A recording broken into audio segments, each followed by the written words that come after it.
Ça ne vous paraît pas gênant de dépendre entièrement d'un homme? Mais non, il m'apporte sa paye. Mais moi, je lui apporte autre chose. Il faut gagner de l'argent. C'est pas un but, mais c'est vraiment un moyen. Est-ce que vous avez envie d'être riche? Pourquoi? Je vois pas pourquoi j'aurais envie d'être riche.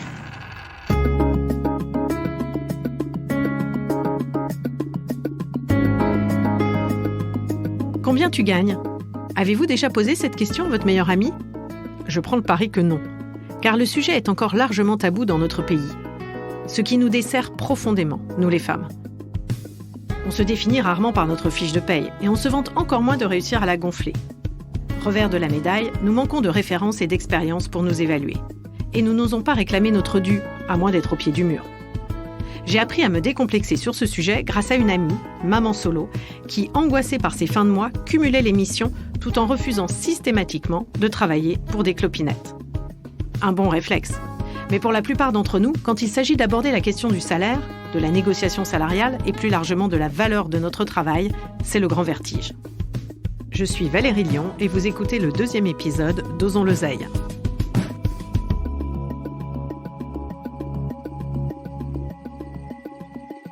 C'est un peu la panique, ouais. Demander de l'argent, c'est quelque chose que je trouve hyper compliqué. Céline a 48 ans et vit à Paris. Elle vient tout juste de retrouver un job après pas loin de 2 ans de chômage. Lorsque nous l'avons interrogée, elle était encore en recherche d'emploi. La question du salaire revenait donc comme un boulet à chaque entretien d'embauche. C'est ma question cauchemar, donc je sais qu'on va me la poser en me disant alors, vos prétentions salariales. Donc là, ça me met dans un état de panique en me disant mais là, si je demande trop, ça n'ira pas et je ne sais pas. Et j'ai beaucoup travaillé dans les achats, donc demander de l'argent, c'est un peu mon métier. Enfin, demander quelque chose à un fournisseur, savoir quel prix demander, savoir demander plus, c'est quelque chose qui est très facile pour moi. Mais mettre un prix sur mon travail et demander pour moi, c'est mettre un prix sur ce qu'on est. Quand je négocie avec un fournisseur, c'est ultra rationnel, c'est ultra préparé. J'ai des arguments, je sais combien, je sais ce que je veux, je sais argumenter pourquoi, je sais comparer les prix, je sais avoir tous ces éléments de comparaison. Et je peux le faire, très bien. Et je négocie des conditions supérieures chaque année. Et à chaque fois que c'est pour moi, c'est beaucoup moins rationnel. J'arrive beaucoup moins à détacher le côté un peu émotionnel et pour dire, très bien, j'ai X années d'expérience, je vaux ça ne vaut pas moins. C'est beaucoup plus difficile. Céline pointe un paradoxe. Négocier pour les autres, en l'occurrence l'entreprise pour laquelle on travaille, ce n'est pas si dur. Céline sait faire, avec sang-froid. Mais négocier pour elle-même, c'est une autre paire de manches. Cela devient émotionnel. Le sujet de l'argent s'installe alors dans un non-dit, comme si c'était sale. Pour Céline, demander de l'argent, négocier son salaire, c'est mettre un prix sur ce qu'on est. Bref, d'une certaine façon, cela revient à se vendre, et cette idée la met mal à l'aise. Or, demander de l'argent, ce n'est pas mettre un prix sur ce que l'on est, mais sur ce que l'on fait, sur ses compétences. Et pour cela, il existe des indicateurs, des données tangibles, des chiffres, des rapports, des objectifs réalisés qu'il faut savoir mettre en avant pour appuyer sa demande. C'est ce que nous explique Morgane Dion, spécialiste de la négociation salariale.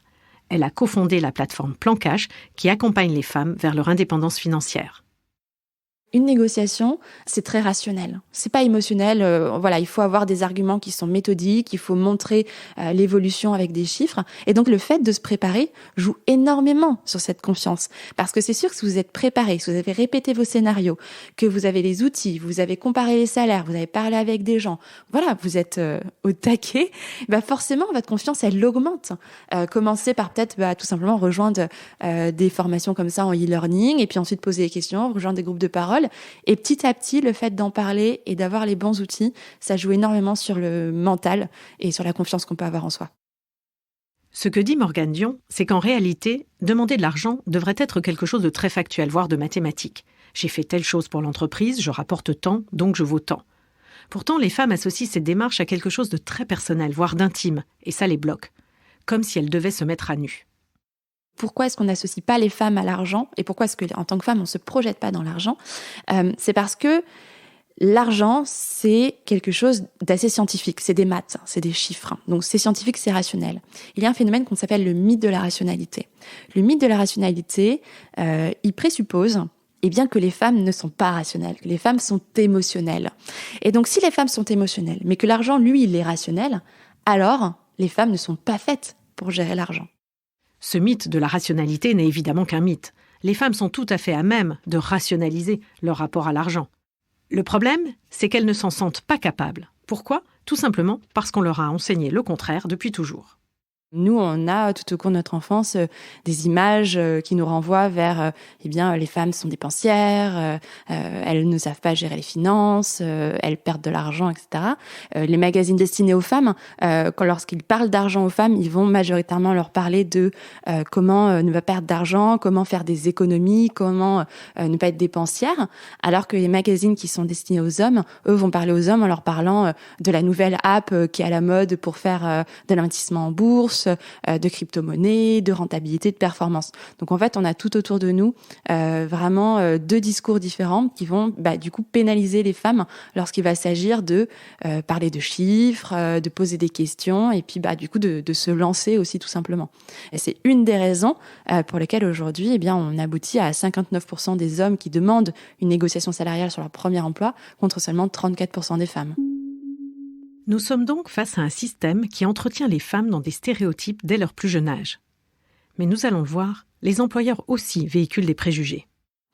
Une femme qui négocie, elle est 30% plus susceptible de se voir qualifiée d'autoritaire, elle en veut trop, etc. Vis-à-vis d'un homme.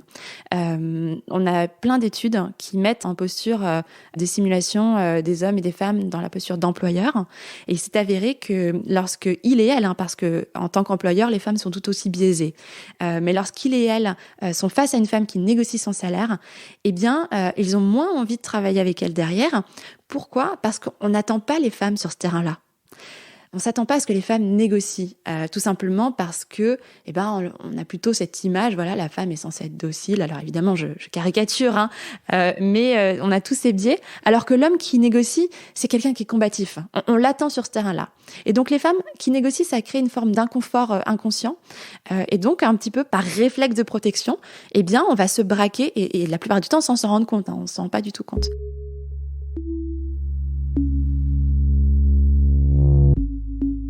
On comprend bien que demander de l'argent représente un effort pour les femmes, à cause de leur éducation et de leur socialisation, alors que cela devrait être une démarche légitime et surtout rationnelle, comme c'est le cas en général pour les hommes.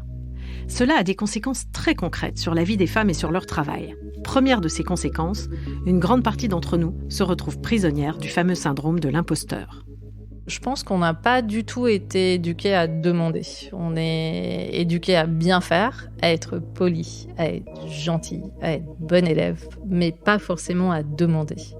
Et du coup, on ne demande ni au début, donc premier salaire et quand on est recruté dans une boîte, ni en cours de parcours, parce que on doit toujours se poser la question, est-ce que je suis légitime ? Est-ce que je mérite ? Est-ce qu'il n'y en a pas d'autres qui méritent plus ? Je le remarque pas mal. Au niveau des postes à responsabilité, par exemple, je vois que les questions se posent beaucoup plus sur est-ce que je mérite ? Oh là là, mais c'est un énorme salaire. Est-ce que vraiment je mérite ce salaire-là ? Mais ce que j'entends rarement dire un mec, en fait. Il est souvent super content de montrer qu'il gagne bien sa vie ou qu'il a négocié un super truc. Nous, on est beaucoup plus dans... Moi, j'ai des amis qui gagnent bien leur vie, qui me disent « Oh non, mais je gagne super bien ma vie par rapport à ce que je fais. Enfin, franchement, je suis super bien payée pour ce que je fais. » J'ai rarement entendu un mec me dire la même chose. On pourrait aussi parler du syndrome de la bonne élève. La bonne élève réussit tout et ne pose aucun problème, donc elle ne réclame rien, car réclamer, c'est déranger, voire entrer dans un rapport de force. Il y a effectivement cette idée que c'est jamais assez, qu'en fait il faut toujours être plus parfaite et que tant qu'on n'est pas parfaite, finalement on ne mérite pas forcément d'avoir une augmentation ou de demander plus, etc. Donc je pense qu'effectivement c'est vrai, il y a un vrai travail à faire sur nous-mêmes, comprendre finalement que faire bien et faire parfaitement, c'est pas la même chose et que faire bien, ça suffit largement. Donc il y a un vrai travail à faire là-dessus, identifier aussi quel type de syndrome de l'imposteur on a, parce qu'il y a plusieurs manières de le vivre. Il y a des personnes qui vont plutôt le vivre de manière très solitaire, des personnes qui vont être très compétitives, etc. La principale conséquence de cette difficulté pour les femmes à réclamer leur dû, c'est bien sûr une conséquence économique. Ce schéma de pensée a des effets directs sur leurs revenus et leurs comptes en banque. Comme nous le dit Morgane Dion, ça leur coûte très cher. Un chiffre que j'aime beaucoup mettre en avant parce qu'il est stupéfiant et parce qu'il parle beaucoup. Donc c'est une étude, donc il y a plusieurs études, mais celle-ci en particulier qui a été menée par une chercheuse qui s'appelle Linda Babcock, qui est une chercheuse américaine, qui a pris comme base le fait que vous seriez rentré dans votre vie professionnelle sur un salaire à 35K au lieu de 40 que vous auriez négocié. Donc on peut se dire 5K de plus à l'année, quand on rapporte au mois, finalement, ça fait pas non plus une si grosse différence, etc. La réalité, c'est que ces 5K, en fait, qui vous manquent, si vous additionnez les augmentations que vous allez avoir, les primes en pourcentage, vous allez probablement, même si c'est pas du tout une bonne chose, mais vous allez probablement utiliser ce premier salaire et les salaires suivants comme base pour vos nouvelles négociations, pour des nouveaux emplois.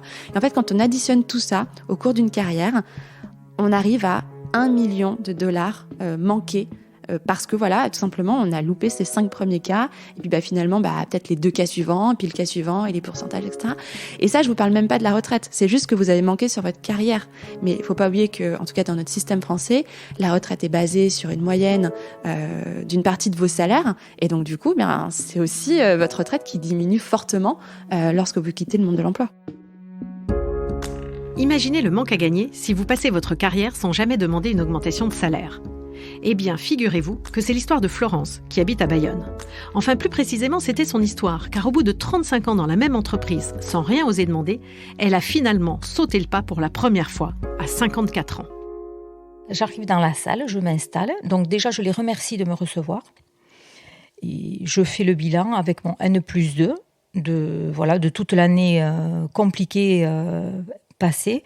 Donc, je lui demande, est-ce que tu as été content des missions que tu m'as confiées et est-ce que tu es satisfait? Est-ce que je les ai menées à bout? Est-ce que c'est ça que tu attendais de moi?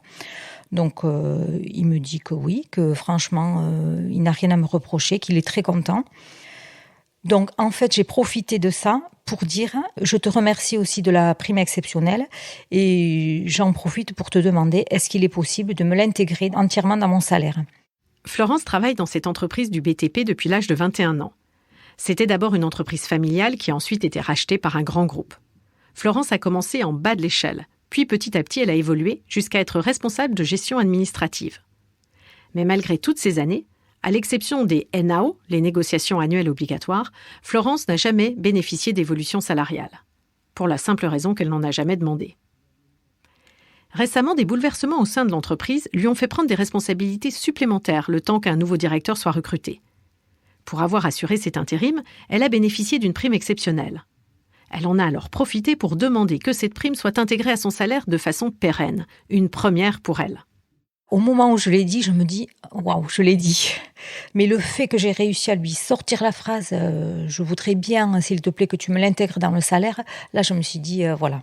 Effectivement, j'étais prête dans ma tête et en fait, ça, c'est sorti sans agressivité, c'est sorti sur le même ton que la discussion. Donc là, oui, j'étais vraiment très contente. C'est une victoire parce que voilà, quand je suis sortie, je me suis dit mais quel soulagement et voilà, j'ai été libérée, ouais, voilà. Si Florence savoure autant cette victoire, c'est que formuler cette demande pourtant simple et légitime relevait pour elle d'un exploit. Mais que s'est-il passé pendant toutes ces années ? Pourquoi avoir attendu si longtemps pour demander d'être rémunérée à la hauteur de son investissement dans l'entreprise? On l'a vu avec Céline, il y a cette relation complexe à l'argent qui provient de notre éducation. Florence n'y a pas échappé, mais peut-être aussi du fait de son âge. Dans ma génération, on n'a pas été habitué à demander quoi que ce soit, donc c'est très compliqué. Dans ma génération, c'est tabou. Nous, avec mes collègues, on ne parle jamais de salaire, on ne sait pas combien on gagne chacun. Avec mes enfants, ça l'est pas parce que ma fille, elle me dit, mais non, mais maman, elle me dit, entre nous, on sait exactement combien on gagne, il n'y a pas de tabou. Mais nous, on fait partie d'une génération où nos parents ne nous parlaient pas d'argent. Le but numéro 1, c'était gagner sa vie, quel que soit le métier qu'on fait, et pas parler d'argent. En fait, je pense qu'on fait partie de cette génération où le travail passait avant tout et qu'en fait, on n'osait pas demander parce qu'on nous a pas appris à demander. On connaît pas l'échelle des salaires, donc on sait pas se positionner. Et puis c'est surtout qu'on sait pas se vendre. Enfin, moi, j'ai jamais appris à me vendre. Moi, j'ai fait carrière dans cette entreprise, même si elle a été rachetée par un groupe. Donc, j'ai 35 ans de boîte. Même si je savais que, voilà, j'avais pas un poste clé, mais quand même un peu. Non, je savais pas me vendre et j'arrivais pas à me positionner et à dire, à demander. Sauf qu'en fait, je m'aperçois avec l'âge mieux vaut tard que jamais. Que en fait, non, la reconnaissance, il faut demander. Même si les gens en face sont satisfaits, jamais ils ne donneront d'eux-mêmes. Il faut demander, il faut oser demander. Florence est la preuve que même à 54 ans, c'est possible. Il faut oser demander, dit-elle, et cela vaut quel que soit son âge. Pour elle, le fait de franchir enfin ce pas, c'est aussi une façon de donner l'exemple à ses enfants et de leur prouver, ainsi qu'à elle-même, qu'elle a encore des ressources pour s'affirmer en tant que femme. J'étais hyper contente parce que je me dis comment pendant tant d'années j'ai pu ne rien demander. Et en fait, je me suis dit, maintenant, à 50 ans, oui, j'ose demander des choses que je ne demandais pas à 20 ans. Et je suis très, très satisfaite. Et même vis-à-vis de mes enfants, je peux leur montrer que, à 50 ans, je ne suis pas finie. En fait, d'avoir pu franchir le pas, moi, je suis fière pour mes enfants parce que mes enfants aussi, ils vont arriver sur le marché du travail. Et je veux qu'ils soient capables aussi de demander. Si moi, je ne leur montre pas que même à 50 ans, j'ai pu demander, je ne serai pas légitime de les encourager et tout ça. Donc, je veux qu'ils croient en eux, puisque moi aussi, à 50 ans, finalement, oui, je crois en moi. Donc, je veux continuer à m'épanouir. Je veux être là pour leur montrer que c'est possible. Pour Florence, comme pour Morgane Dion, les femmes actives d'aujourd'hui portent en quelque sorte une responsabilité envers les jeunes générations. Plus elles montreront l'exemple, plus elles offriront des modèles auxquels s'identifier. Osez faire le premier pas. Vous avez plus d'expérience aussi que des femmes plus jeunes, et donc vous avez plus de compétences. Vous êtes des modèles, en fait. Si, je sais pas, votre petite fille entre sur le marché du travail, qu'elle vous a jamais vu faire ce pas-là, forcément, ça va être plus difficile pour elle, en fait, de se projeter. Donc, je veux pas dire que vous avez une responsabilité, mais en tout cas, vous avez ce pouvoir-là. Donc, si vous n'êtes pas à l'aise de le faire pour vous, faites ce ça s'appelle l'orientation communale. Faites-le pour les autres. Nous, les femmes, on négocie et on demande plus lorsqu'on se projette à le faire pour d'autres personnes, pour des amis, pour des associations, tout ça a été prouvé. Donc si vous n'êtes pas à l'aise, vous dites non, finalement, moi, négocier, je sais pas trop. En fait, le faites pas pour vous, faites-le pour les autres femmes. Faites-le pour notre valeur à nous sur le marché du travail, pour notre valeur dans la société et pour le pouvoir que ça représente pour nous. Mais alors, une fois que l'on est convaincu de sa légitimité et que l'on a dépassé ses peurs irrationnelles, comment fait-on concrètement pour demander, voire exiger de l'argent ? Morgane Dion esquissait déjà une réponse. D'abord, il faut se préparer. Rassembler tous les éléments factuels qui viennent appuyer notre demande. Préparer son discours et ses arguments. Mais si l'on veut aller encore plus loin, il faut aussi accepter l'idée de lever le tabou de l'argent. Pour cela, Morgane Dion prône le dialogue entre pairs et la transparence des salaires. En d'autres termes, si l'on en parlait plus facilement entre nous, on saurait un peu mieux ce que l'on vaut et ce que l'on est en droit de demander. Ça, c'est hyper important. Il faut parler d'argent avec ses amis, avec ses collègues, avec des gens qu'on ne connaît pas. Il faut en fait briser cette espèce de silence qui nous entoure pour deux choses. La première, c'est que déjà, ça va jouer sur cette libération de la parole, mais aussi parce que ça nous permet de savoir combien gagnent les autres. Et en fait, on a besoin de savoir combien gagnent les autres pour savoir comment est-ce qu'on se situe. Et pas simplement combien gagnent les femmes, parce que en tant que femme, c'est vrai qu'on a tendance à vouloir se tourner vers d'autres femmes pour savoir comment elles font, etc. Mais en fait, les hommes sont mieux payés que les femmes. Et donc, du coup, c'est eux qu'il faut interroger. Il faut savoir combien ils gagnent. Il faut savoir de quels bénéfices ils disposent. Est-ce qu'ils ont des parts de capital dans la boîte ? Est-ce qu'ils ont, je sais pas, des primes ? De combien est cette prime ? Quels sont les critères, etc. Donc, il faut absolument avoir cette conversation et il faut l'avoir avec les hommes. En clair, si vous savez combien gagne votre meilleur ami, essayez donc de connaître le salaire de son compagnon. Il faut avoir des références. Et une fois qu'on a sauté le pas, qu'on a osé parler salaire avec son entourage et qu'on a osé demander une augmentation, c'est comme entraîner un muscle, ça devient plus facile de recommencer. Ainsi, Florence a levé une barrière. Si elle a osé négocier aujourd'hui, elle osera le refaire demain.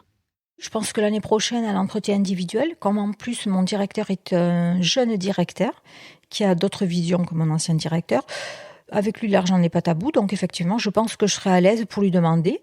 Je pense que j'oserais demander plus facilement, parce que déjà, c'est quelqu'un qui est plus ouvert.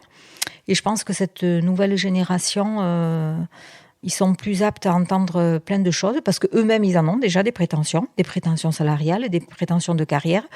Donc, je ne vois pas pourquoi moi, avec mon expérience, j'aurais honte de demander, oui. Ça sera plus facile dans la mesure où je l'ai fait une fois. C'est marqué maintenant dans mon entretien individuel. Donc maintenant, quand je demanderai, ils seront plus surpris.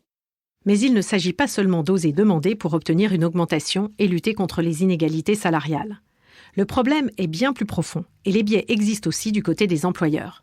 Pas question donc de culpabiliser les femmes. Soyons conscientes que l'argent est un lieu du combat pour l'égalité homme-femme et qu'il faut s'en emparer. Moi, je suis persuadée que avec toutes les nouvelles révolutions féministes qu'il y a en ce moment, la révolution financière et économique va en faire partie. Et j'ai envie de dire, ça peut sembler futile quand on compare à d'autres types de révolutions, par exemple la révolution sexuelle ou la lutte contre les violences sexistes et sexuelles, etc. Mais en fait, il faut pas oublier que l'argent, ça reste le pouvoir. C'est aussi le pouvoir de se construire un avenir financier, de construire un avenir financier pour, je sais pas, sa famille, ses enfants. Mais c'est aussi le pouvoir de faire ce que vous voulez. Enfin, c'est tout bête quand je dis ça, mais c'est le pouvoir d'investir l'argent dans ce que vous voulez, de partir en vacances. Mais c'est aussi le pouvoir d'avoir une posture dans la société. C'est le pouvoir d'accéder à certaines sphères médiatiques, à certaines sphères politiques, économiques. Et en fait, en tant que collectif, le fait de gagner en indépendance financière, ça nous aide aussi à reprendre une place à égalité dans la société. Céline a retrouvé un emploi dans son ancienne entreprise, un CDD avec moins de responsabilités qu'avant, mais elle a obtenu de garder le même salaire. Florence s'est rendue compte que demander une augmentation, ce n'est pas si terrible. Elle est même prête à recommencer l'an prochain. Bien sûr, il y a toujours le risque d'essuyer un refus, mais elle a réalisé que ne rien demander, c'est ne rien obtenir.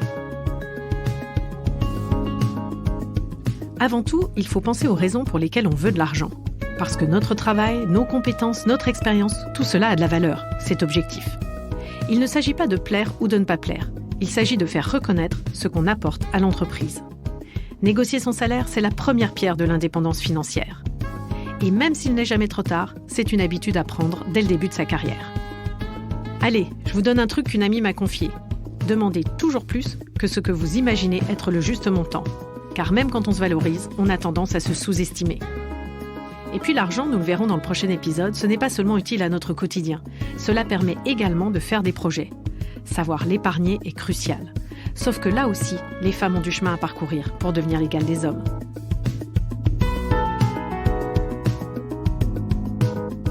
Je suis Valérie Lyon, journaliste chez Bayard Presse, et vous venez d'écouter le 2e épisode d'Osons l'oseille, un podcast de Vive, la newsletter qui chaque semaine explore la relation des femmes à l'argent et à l'économie. Osons l'oseille est produit par Louis Créative, l'agence de contenu audio de Louis Média. Camille Maestracci a participé à l'écriture et à la production de cet épisode. La musique a été composée par Jérôme Petit, qui assure également la réalisation et le mix de cette série. Agathe Welcome est la chargée de production d'Osons l'oseille. Nathalie Rousseau lui donne un écho sur les réseaux sociaux. Ce podcast a également vu le jour grâce au soutien de nos partenaires, Disons Demain, L'Oréal et Orange, engagés à nos côtés pour le développement du média Vive. Si cet épisode vous a plu, n'hésitez pas à laisser des étoiles et des commentaires et à vous abonner à notre newsletter Vive sur vivesmedia.fr. À très vite pour notre 3e épisode Osons épargner.